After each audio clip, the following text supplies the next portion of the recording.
Shale gas has become an issue that's too big for EU politicians to ignore at this point. The so-called shale gas renaissance that's happened in America has delivered some very tangible economic benefits with predictions of energy independence for the United States.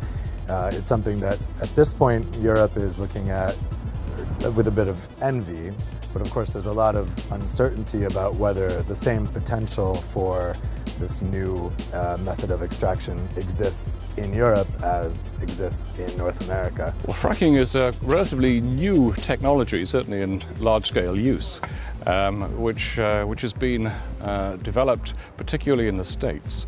And it's the injection of high-pressure water into shale rock to split it so the gas which is inside the rock can come free and be released and exported.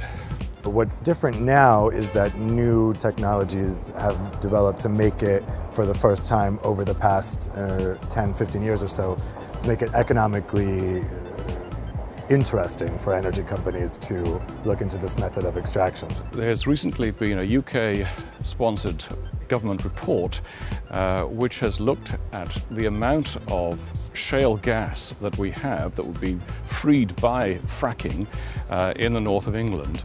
And they found that if 10% of that is used, then that would correspond to about 40 years of gas use at our current consumption rate. So it's a lot.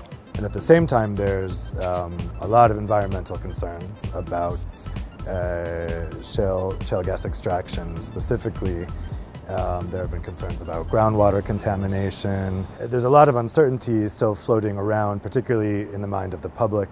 The concerns have been raised, first of all, because it is changing the structure of the rock, and people have been concerned about where that could cause tremors, small tremors, minor mini earthquakes, one might call them. The other issues would be, what about the chemicals that are used, which are in there?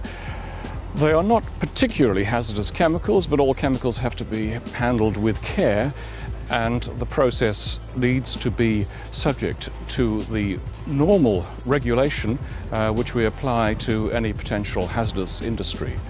The European Commission, by the end of the year, will come out with some guidance on shale gas.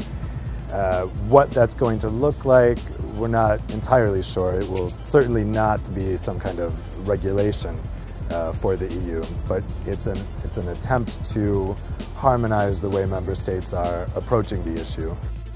Get involved in the conversation now. Register for our live debate in Brussels. Submit your question to the live debate panel and join the online discussion at CommentVisions.com.